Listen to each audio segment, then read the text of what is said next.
Hey everyone, welcome to Cyber-Conversations, the show where it's okay to agree to disagree. Today we're going to continue our discussion on Star Wars Episode 2 Attack of the Clones. If you haven't already, please hit like and subscribe. Please feel free to leave comments. I'd love to hear from y'all, and please enjoy the show.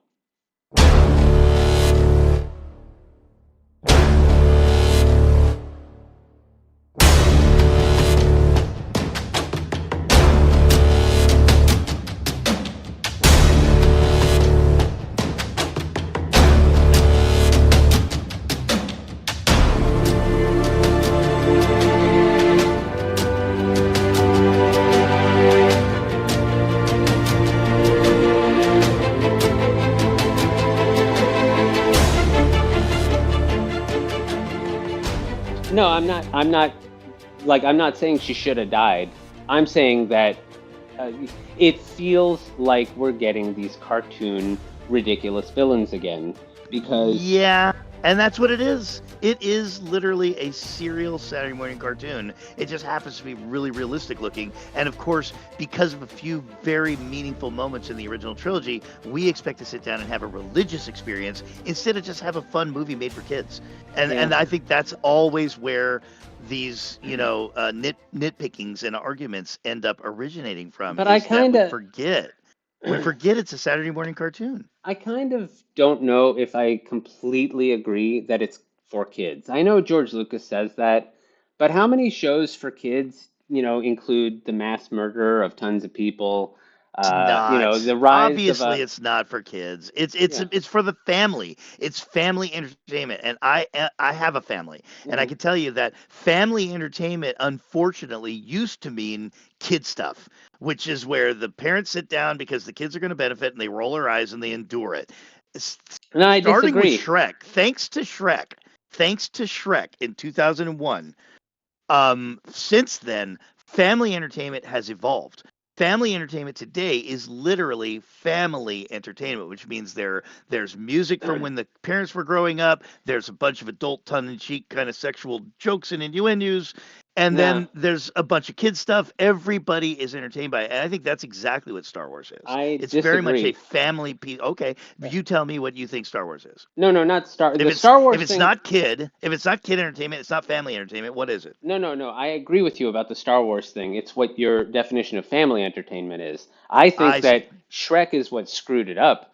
Shrek wasn't bad, Wow. but Shrek was the beginning of what I thought destroyed family entertainment because of things Wow. like sexual entertainment or That is the sexual opposite of innuendos. my opinion. My idea, Please I fill me in. believe, I believe that family entertainment is what Disney wanted. What Walt Disney, he was a big fan of family entertainment. He wasn't, a lot of people think that stuff from Disney should be on PBS because they think it's educational, they think it's just for kids, but it wasn't. Disney always set out to make family entertainment. And when Snow White came out, that was, his first big animated film, and adults loved it just as much as kids. They weren't groaning and going off because we got to take the kids to see this little cartoon. Even the adults were crying during Snow White and Bambi and the Fox and the Hound and other of these movies that the Disney Empire was built on, because that was true family entertainment. When DreamWorks started, Shrek, like I said, was okay, but then they did movies like A Shark Tale, which was basically Finding Nemo with sex jokes. Um, that I don't call family entertainment. That's the lowest common denominator family entertainment, where you got to throw in sex jokes that are completely above a kid's head, and hopefully, um, and I'm not against sex jokes in general, but sex jokes in a kid's movie or sex jokes in a family movie, I think that's out of place. That's what Disney did so well, was make movies entertaining for children and adults, without resorting to sex, without resorting to overt violence. And I'm not a prude. I don't have a problem with sex jokes in a certain movie, but I wouldn't call it family entertainment. And I don't have a problem with violence in movies, but I wouldn't call it family entertainment. I love the Friday the 13th movies, but I wouldn't take a kid to see them. Yeah, I think entertainment has to evolve with culture. I think in many ways entertainment is made for the culture, but I think in more poignant ways, entertainment is an outpouring of the culture. It's a reflection of the culture. And I think that Snow White was not really made for kids. I think like many of the golden age animations, it Mhm. was made by the animators for the animators. It was made to be a good story in a new form of art, in a new art form. Yeah, but I think a Um, lot of and people. it, Sorry. and it is wholesome, obviously, from 1936. Of course, it's Mhm. wholesome. Yeah, 1936 is a different universe from what we have today. yeah. But I have been raising kids for the last 23 years, Mhm. and I can tell you that our family loved Shark Tale. We loved Finding Nemo. We loved Shrek. We loved Shrek 2. These are Yeah, I've watched them all with my pieces of daughter. entertainment that have a lot of subtle layers of nuanced entertainment. I'm not by any stretch proclaiming them to be sophisticated. I'm just saying that there's enough there to occupy the parents at the same time as occupy the kids. And if you happen to be a 5-year-old, you get the jokes. And if you happen to be a 12-year-old, you get more jokes. And if you happen to be a 19-year-old, you get even more jokes. There's a lot of layers there. So I I think that just they've evolved. I They've think grown that with the times. I just think that when my daughter was, young like that, was just a little bit after Disney's Renaissance, which would be, The Little Mermaid, Beauty and the Beast. Those are just about 10 years before she came along. And I did watch movies like Shrek and Shark Tale, and I'm not saying that I didn't, but what I found Disney did so well was that they made jokes that everyone got, that the kids laughed, but the adults laughed, sometimes for the different reasons, but they all got it. It was all funny. Watching Shark Tale, when they switched from a joke that a kid laughed at and I didn't laugh at because I didn't think it was funny, then they'd have a sex joke that I was supposed to laugh at, but my daughter didn't get because she didn't understand it. Then they would transition to some other joke that another adult might like, but that I didn't think was funny and my daughter wouldn't get. It was like one at a time rather than Disney. Just they made movies. I mean, I during Disney's Renaissance, I think Beauty and the Beast was top of the heap, and they made stuff that was entertaining throughout for the entire family. This is just my 2 cents. It's entertainment is kind of like food and music. Like Mhm. it really is, It's in the eye of subjective. the beholder. I think, Yeah. yeah, I've got a lot of movies that have been made for quote unquote families that have come out in the last 20 years that I really didn't like, that I didn't enjoy, Yeah. and that most of the ones that I didn't enjoy, the kids did enjoy. So they're just they're kind of like bubblegum, and then a couple days later you forget you even saw them. Yeah. But And for the I'm most not part, saying. Sorry. the 21st century, what is considered 21st century family entertainment, in my opinion, very much is family entertainment, and it has entertained my family for decades. and, Yeah. and i and I feel like Star Wars is right in the middle of that. Like in Star Wars you could find a goofy, you know uh, uh slapstick character like Jar Jar Binks, and you can also see a major character that used to be lovable turned into a demon and murder children. Anything in between. That's Star Wars is in many ways a family piece of entertainment for that reason. Definitely. That it's a wide range of topics and levels of sophistication I agree. and And and that's so why forth. I actually think that Disney was right to buy them because Disney was built on family entertainment. Even though people to this day still think Disney was created to be a children's company, and it was not. It was never supposed to be. Walt Disney, you know this probably Ooh. better than me because you've studied Walt just as much as I have. Walt himself Oh wanted to yeah. create family entertainment. He was a big believer in the family unit. Um, Oh yeah. so.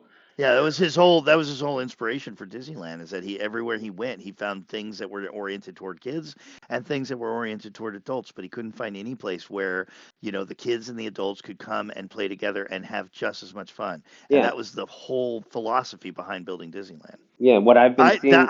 I have to take issue with your Disney belongs in that though. I don't know, like that I have a lot of mixed emotions when I hear you say that because I mean frankly I would have thought maybe Disney being in the business of family entertainment would have done Star Wars well, but at the time I thought it was a really bad idea.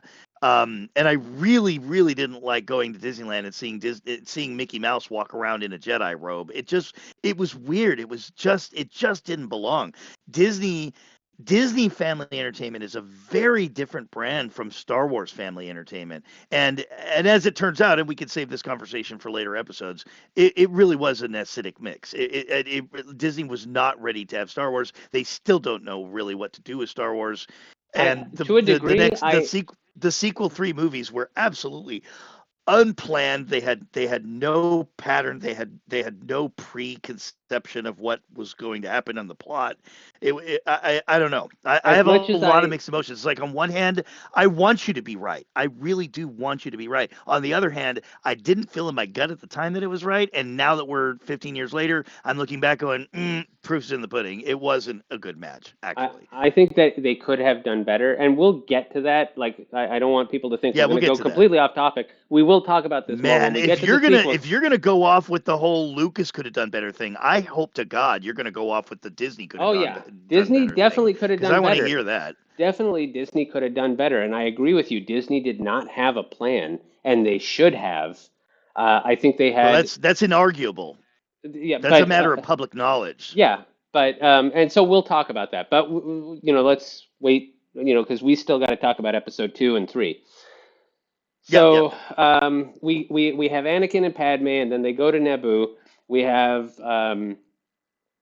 Obi-Wan doing his thing, and he goes to Kamino. I assume that you have a lot to say about Kamino. I enjoyed seeing, Oh yeah. because one of the things that Star Wars has a tradition. Another really classical moment in Star Wars lore is this shadowy planet that nobody's ever heard of, all covered in water with this submarine civilization that has Yeah, built this cloning facility above the waves. Very, very cool. Only complaint I have is we never get to see their civilization. We yeah, saw the Gungans. We never got to see the Kaminoan civilization. This thing must be spectacular. yeah. We get a little bit more of it in the shows afterward, but not as much as we would like. And Hmm. yeah, Kamino, like one thing that Star Wars has a tradition of doing at this point was introducing us to planets that were all one ecosystem. We had Tatooine, which was a desert planet, all desert everywhere you go.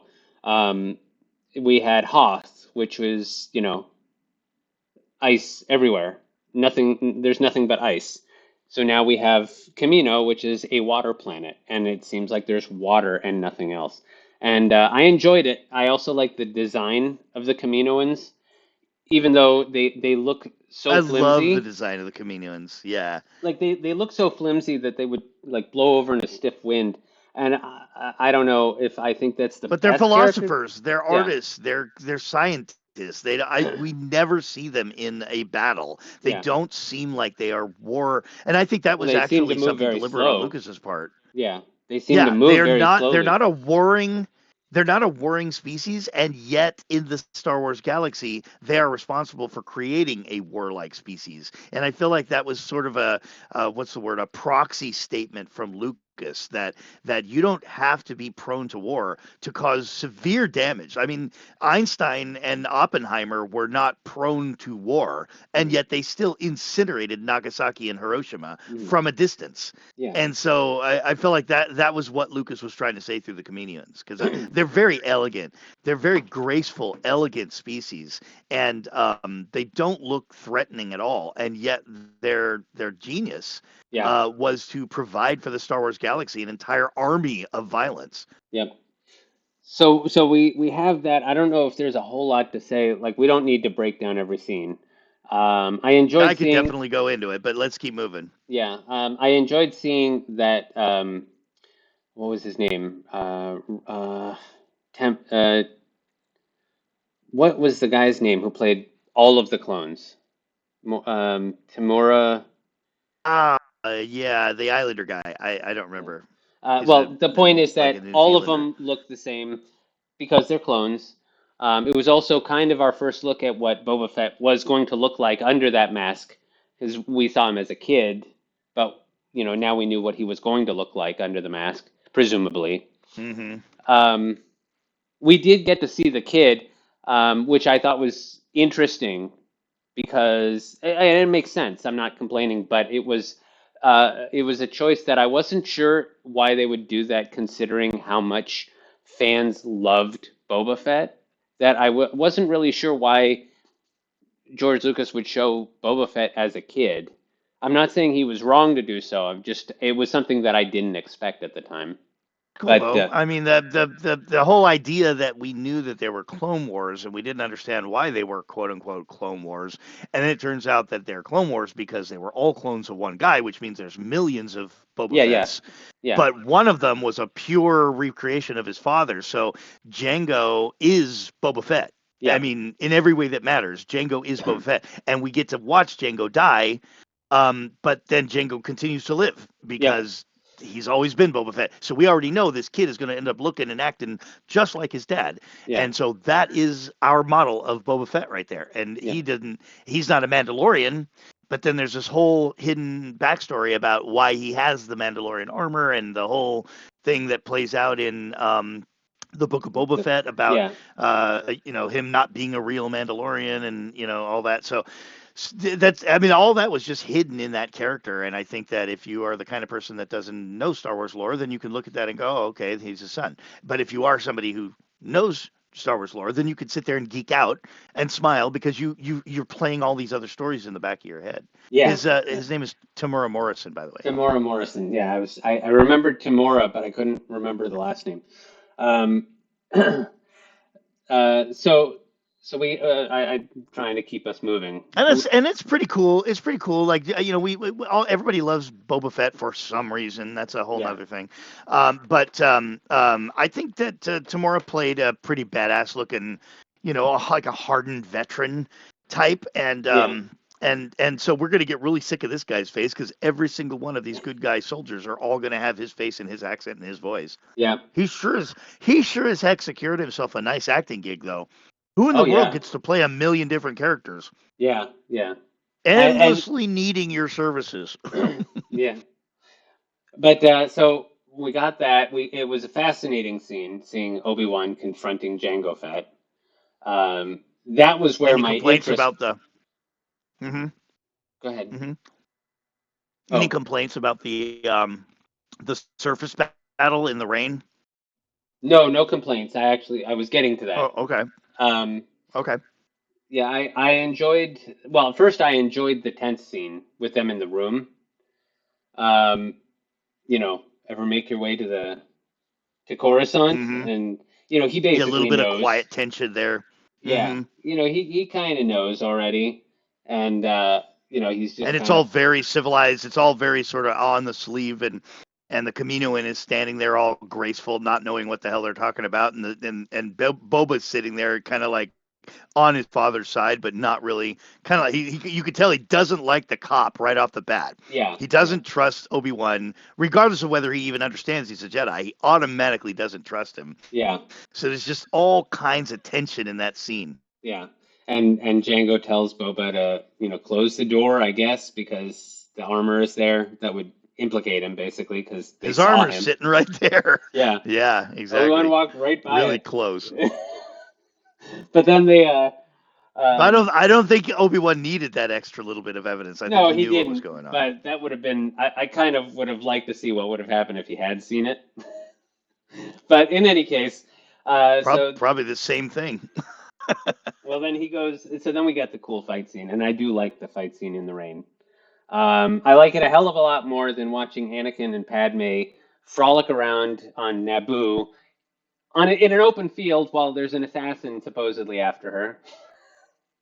And he falls off the giant pig, and they get to roll around because because Padme, who has been saying this whole time that they can't have a relationship, and then she becomes the biggest cock tease in the entire world by dressing in as slinky dress as sexy a dress as possible with the 19-year-old with the raging hormones and saying we can't do this. Mm, No. yeah, that's a Yeah, terrible thing. George Terrible. It's Lucas. just terrible. Well, I'm not. Hey, I'm willing to look at Natalie Portman as much as you are, but we're talking about, for the purposes of the story, she's already said that Anakin made her feel uncomfortable. She feels like it's a forbidden romance. She's not going to fall for him. She's making that clear. You Okay. know, All right. Okay. All right. she's, Can we be honest for a moment here? She is a female.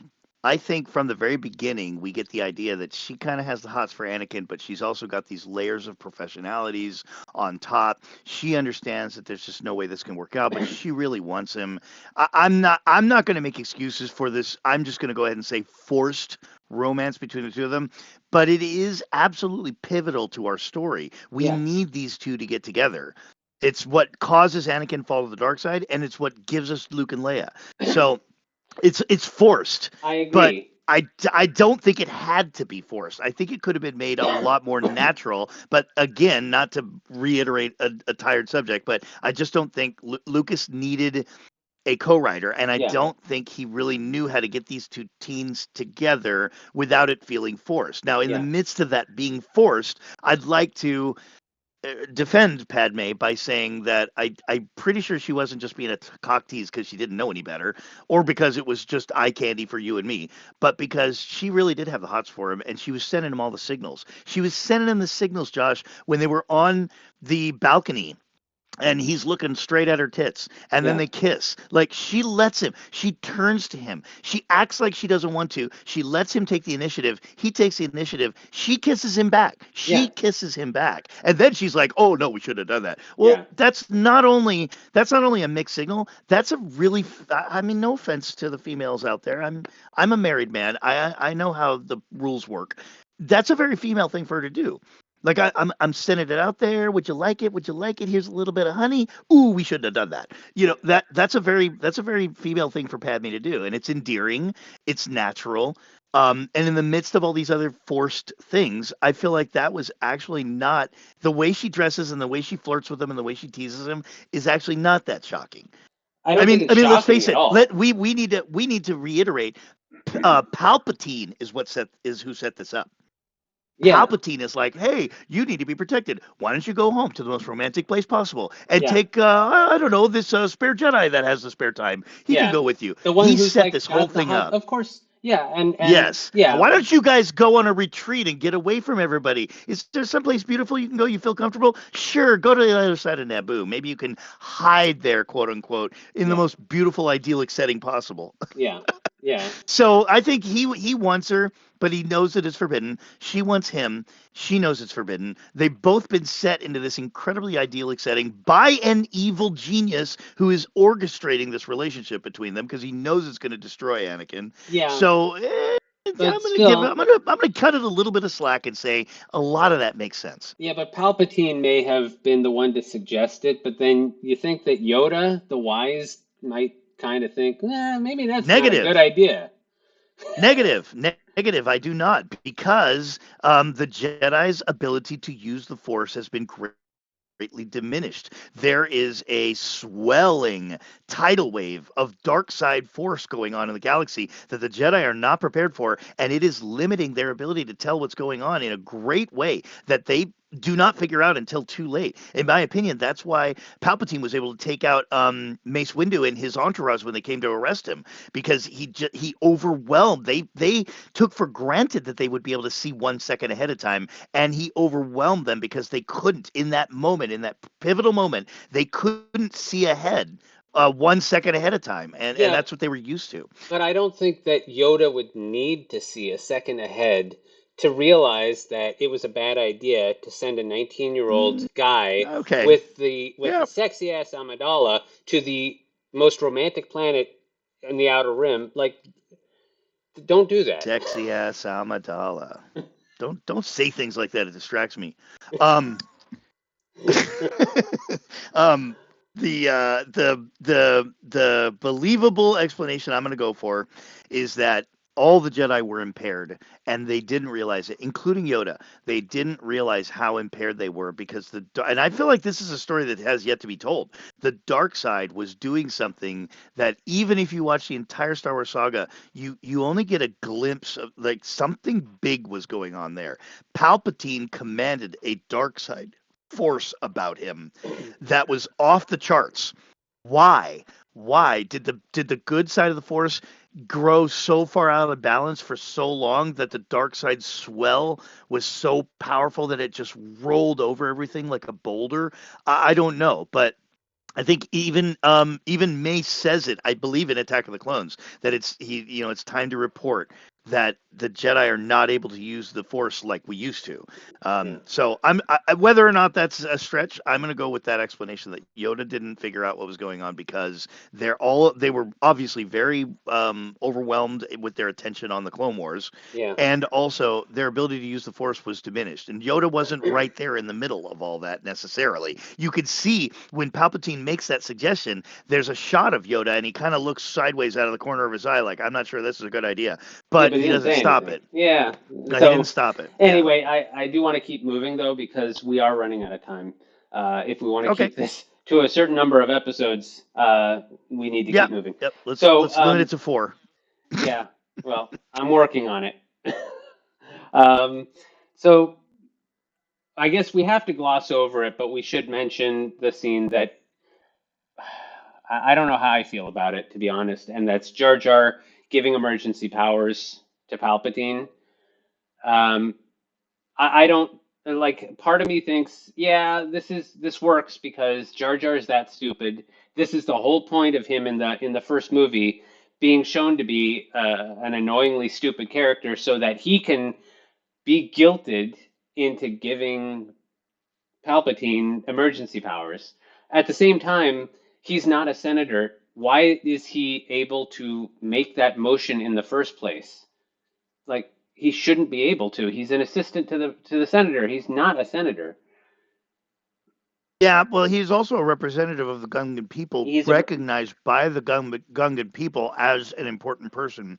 Yeah, but I don't So think even though I don't know we're that not he given would. any backstory on it, but I Yeah. got the impression that Jar Jar was a senator, that he Oh, was a representative of his people I don't know. We were in never that sense. told that. I Mm-mm. was No, we always under weren't. the impression that Padme was the elected senator for Naboo, and that means Jar Jar was there for the ride. I don't know why he was there, to be honest. I think And I and think it would have taken just one scene to say, "Oh, congratulations, Senator Jar Jar. You've been yeah, elected by your people." Like, he I wouldn't be agree. the senator of Naboo, but he would be the senator of the Gungans of Naboo, and Naboo happens to be a republic planet.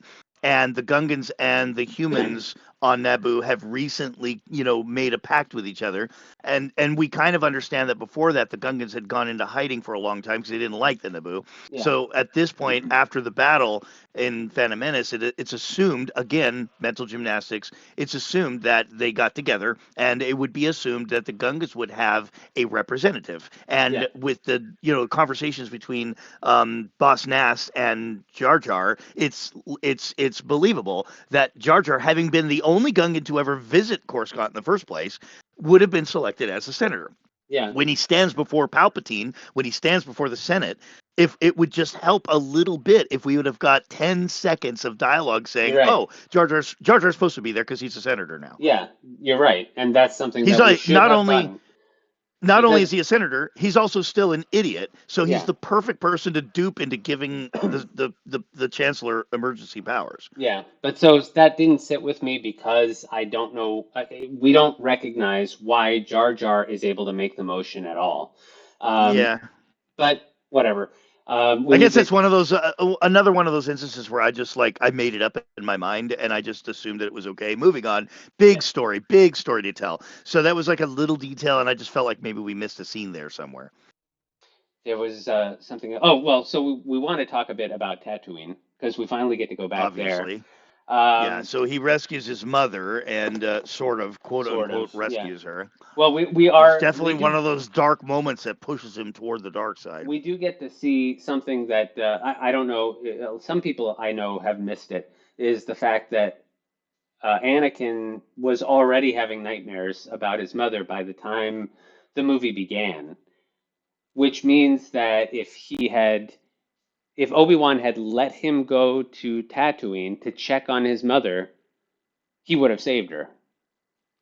He probably started having nightmares right about the time she got captured in the first place by the Sand People. So if he had Yeah, gone there, probably. if Because they were Obi-Wan psychic had nightmares. They weren't like naturals nightmares. exactly. So if Obi-Wan Yeah. had gone to Tatooine because of these nightmares, they would have rescued Shmi, Yeah. but he didn't, Yeah, and and they didn't, and talking about the parallel universe thing, like you've got your ways of saying how you think things should have gone. One of my biggest regrets about the prequels is that in the Phantom Menace, Obi or Anakin says, "I will come back and free you, Mom. I promise." mhm, I was so looking forward to that. That is the scene that was glaringly missing for me. I wanted to see Anakin come back and kick everybody's ass on Tatooine and reorder the social structure and set all the slaves free. And he could have done that and still been able to figure out a way to turn him to the dark side without mhm, him having to have his mother die in his arms.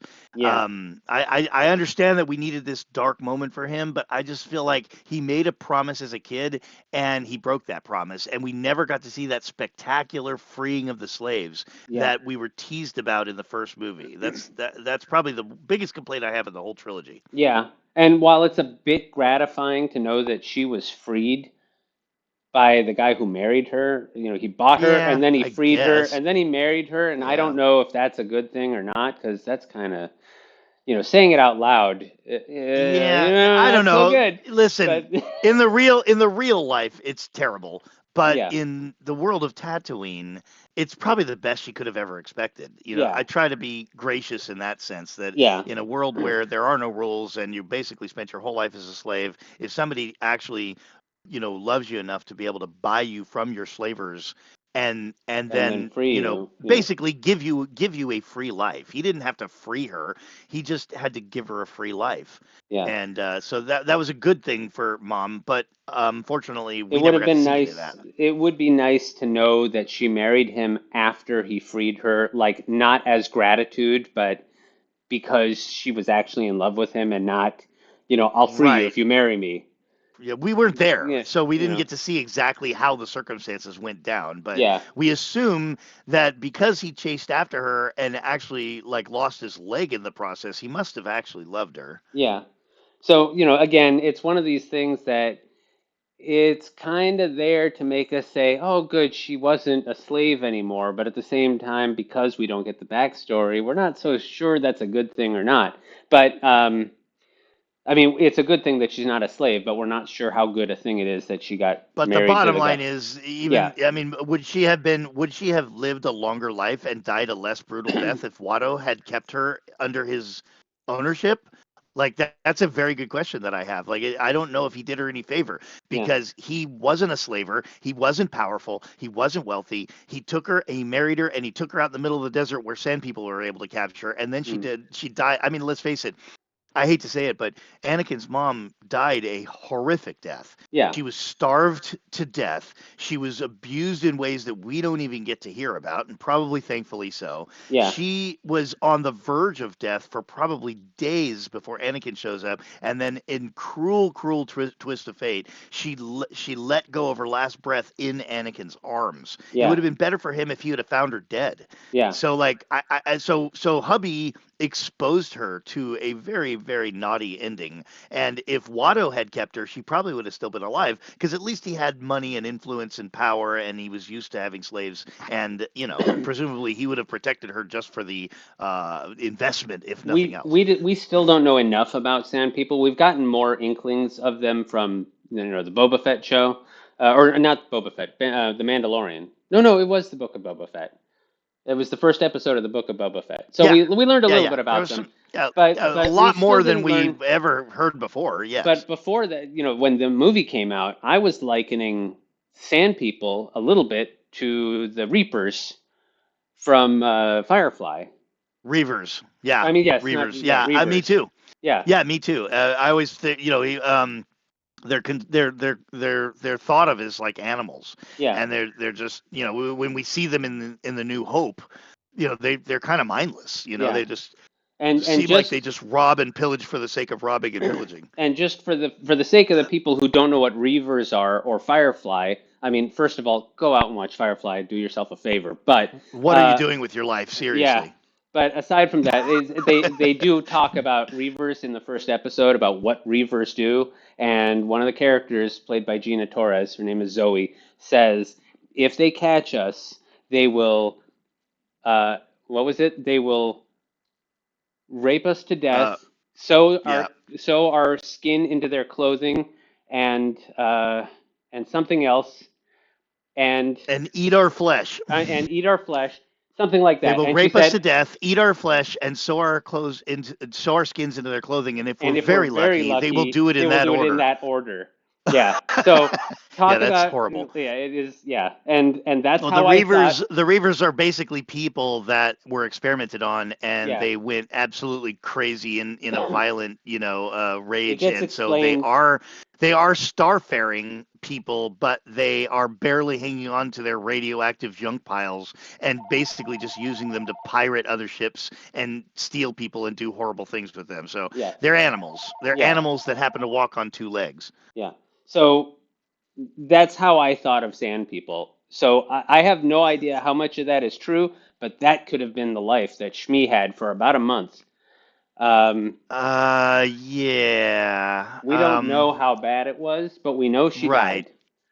Yeah, she was pretty tore up, and she had been their captive for quite a while. So Yeah, they said it was a month. Yeah, I'm just gonna go ahead and assume that they beat her and they starved her, and that's the end of it. yeah, Because what Shmi really went through is probably best not to be thought about. yeah.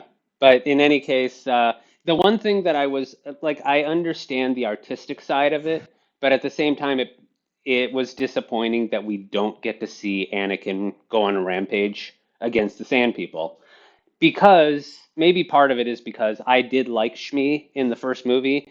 I wanted to Yeah, see of her course. killers get their comeuppance, and we don't get Well, that. and I also feel like that rageful moment, we get to see him come out of the door and cut two people in half. Yeah, Um, we should have seen him pull a full Force Unleashed moment on these guys. We should yeah. have seen him smacking, little kid sand people together hard enough to kill them, and clenching his fists and collapsing tents I would have choking the understood. life out of them. I would have understood and even agreed with George Lucas's decision not to show kids dying in it, even if they were sand Well, people. he went ahead and did it in the next movie. But he didn't show it. Again, artistic, No, he he doesn't didn't. show it. Um, Yeah, and I yeah. can, because that's kind of drawing the line. I don't like it when a movie shows a kid dying. Me Um, neither.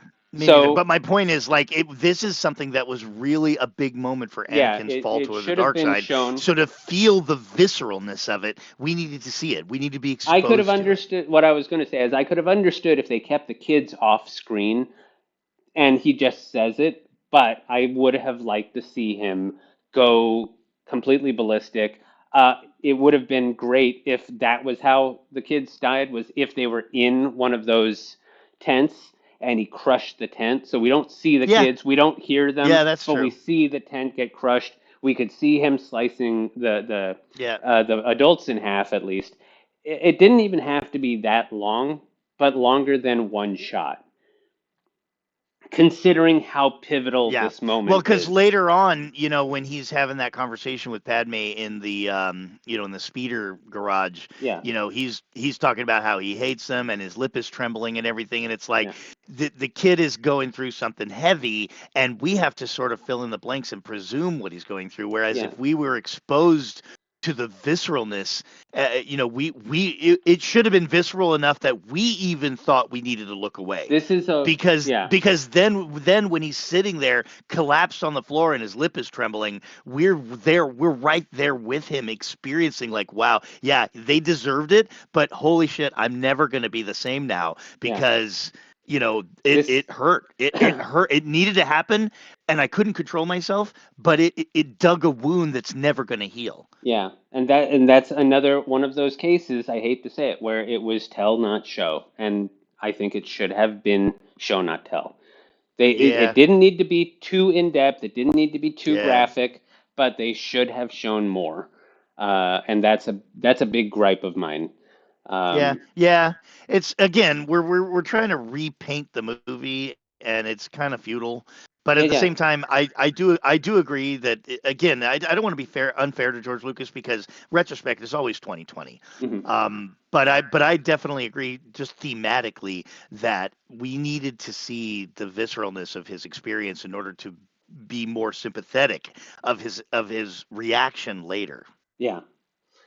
But then we get, so I guess we need to move on. I would talk about this more, but we Can we really have to skip to keep, Geonosis? we have Is that to. is that too far? Okay, Although here we I go. We're at wanted to say, I Geonosis. do want to say one thing about the approach to Geonosis Uh, when Jango Fett and Obi-Wan have their little fight, their little space fight in the ship. The only thing I want to yeah. say is that Oh, love it. Yeah. it has my The asteroids. absolute drop dead favorite sound effect in the entire Star Wars saga. Yeah, the acoustic bombs. The seismic bombs, yeah. Yeah, I absolutely. love Yeah. that. That is the Yeah. coolest sound ever made. Ben Yeah, Burtt, and right, it's was the sound you designer. could you can argue how ridiculous it is because it is space after all, Hmm. but that doesn't take away from how cool it is. It's sometimes you have to put aside the scientific realism to just appreciate that sci-fi would be pretty damn boring if every single shot in space was dead silent. Yeah, yeah. I mean, they've done it, but yeah, Star Wars isn't about that. They've never played hard, and they've always played fast and loose with physics. So I'm okay with that. So we're talking about what we got to Geonosis. We got so we have Obi-Wan talking to Dooku, and Dooku basically saying the exact truth. Um, and we as the audience know it's true, but Obi-Wan doesn't say anything. And I think that further reinforces the idea that the Jedi are just so far off from where reality is that it's not just the hubris and the decadence of hundreds of years of everything sort of going their way, but it's also this sort of I think it's what Lucas meant when he called the first movie the Phantom Menace. It is a phantom menace that is rising up like a giant invisible ghost Yeah, behind everything over the whole galaxy. The reason why it happened is something of great interest to me. Like I feel like there's an untold story why the dark side was able to rise so powerfully. And I think this moment where Obi-Wan is strung up and I think Dooku is actually half hoping that if he tells him the truth, Obi-Wan was trained by Qui-Gon, so maybe there's a chance that he'll actually come over to my side. I think Dooku's actually thinking that, which is why he's divulging this information. yeah, But watching the bad guy tell his tell the whole plan openly, and then the good guy sit there and go, nope, nope, nope, nope, nope, like that says a lot about where the Jedi are at that moment, and the powerful influence that the dark side is having over the galaxy. yeah, yeah. I think it was an important scene. Yeah, it is Plus, an important scene, and I think we can both agree the dialogue was well done. yeah, that dialogue was fine. Plus, I have no complaints about Christopher Lee. The guy was fantastic. Uh, He deserved a better Yeah, role, in fact. I think honestly, Dooku. the only thing I would complain about, which is something I already know you won't complain about, is the shooting of the lightsaber duel between him and Mhm. Anakin. Other than that, there's nothing Christopher Lee did in the entire series that I thought could have been done better. Yeah. Well, and I don't think he had a whole lot of input on how they would shoot the Of course lightsaber not. scene. No, of course But not. Yeah. yeah, I'm just saying I love Christopher Lee. He was an amazing actor. Saruman. Yep. So Yeah, well, anyway, it's one of these instances where this actor was like the real deal all the way through his life. He was a yeah, Shakespearean actor. He was a Dracula. World War II Yep. participant. He really was the real thing. You heard the story, I'm sure, about Of course. Peter The Jackson. story. Yeah. So we got the intro. Well, it wasn't really the introduction to Dooku, but it was our first like proper introduction to Dooku. Was that scene with Obi-Wan, and then and then we got the little scene with Padme and Anakin. You know, their little fight with the Geonosians around I love the the Geonosians, by the way. Just want to say another very creative Star Wars universe alien. yeah I love the fact that they sleep together in like a big mass like insects. They have yeah. something akin to a beehive.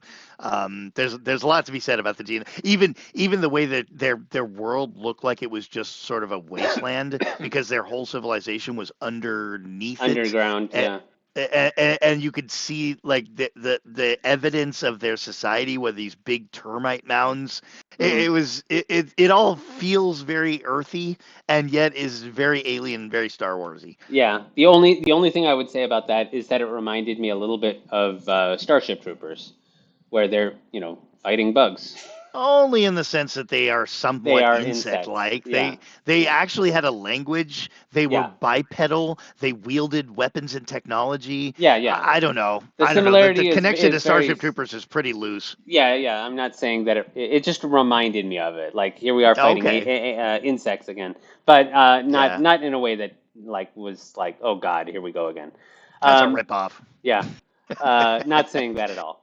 I But so we also got, I also want to credit the Geonosians for being the I don't know if we can say this for sure, but they were definitely the carriers of of the Death the Death Star. Star plans. Yeah. But I think the reason why they were the carriers of the Death Star plans is because they had something to do with the creation. Yeah, I think that Because was implied, or I maybe think they so. even said Yeah. it in the Clone Wars. I don't remember if they actually said specifically that they were the ones who designed it, but yeah, they were the carriers, and I always got the Well, we know the impression. scientists that actually designed it, so that there's a little bit of a conflict there. But I feel like there was something. It's like the Gungans had that cool shield technology. I feel like the reason why everything is so advanced in the Star Wars universe is because if you take the best technology that every single race has created and throw them all together, you end up with this extremely futuristic look that we deal with in Star Wars. Something about the size of the Death Star or the weapon of the Death Star or something came from Geonosian technology, which is why they were the keepers of the blueprints at that moment. Mhm. I wish I knew more. That's just the impression that I get.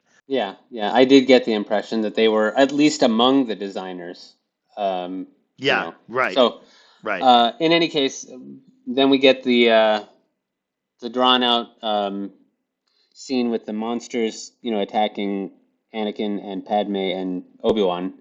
And thank And that's the God. pivotal moment where Anakin and Padme admit how they feel about each other. So now Yeah, and we we're have done the forcing the romance. Now it's secure. yeah. Now we know, Now we and just they have they to feel like endure. they We feel just like they're gonna die. So that's yeah, understandable. Like oh, you know what? We're all gonna die anyway. So let's go ahead and pour it all out. And now it's like oh, guess we lived. So that's yeah, already been said. So that's a thing now. yeah. But they poured it out in such a.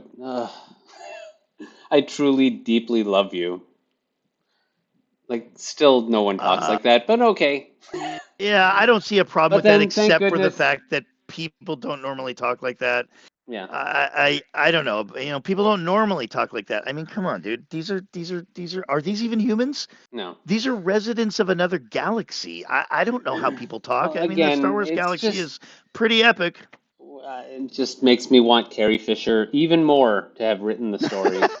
But Yeah, yeah. but I mean, I get it. It's just not enough for me to. I feel like there's so much shredding online of especially the romance, and I feel bad having this conversation and giving wind to those sales because I don't feel as strongly, nearly as strongly about it as everybody else. But it just feels like it so well somebody is not a supermodel. Somebody's a little bit ugly. Well, what happens if you just like if that's the only feature you pick up on, and every single time they get around you, you have to make a comment about how ugly they are, and every single time you comment on anybody to anybody online, you got to admit, well, yeah, she's pretty smart, but have you seen how ugly she is? It's something that it's like it's a badass sci-fi movie that's right in the middle of the Star Wars story. Can we stop calling ourselves fans and then bashing it? It is what it is. Yeah, yeah. It's not perfect. Yeah, but like you said, it's a forced romance, and the dialogue makes it sound like a forced romance. Yeah, but Um, is it really worth it being all cringed over it though? no, It's no, not I that mean, we've bad. It said just it. could be better, that's We all. don't need to spend all this time talking about it, but it's worth mentioning. So we mentioned it. We can move on. Hey everyone, that's all the time we have for today, but next week we're going to conclude our conversation on Episode 2, Attack of the Clones, and after that, we're going to be talking about Star Wars Episode 3, Revenge of the Sith. So if you haven't already, please like and subscribe. Feel free to leave some comments. I'd love to hear from you, and I hope you've enjoyed the show. As always, remember, make tomorrow better than yesterday.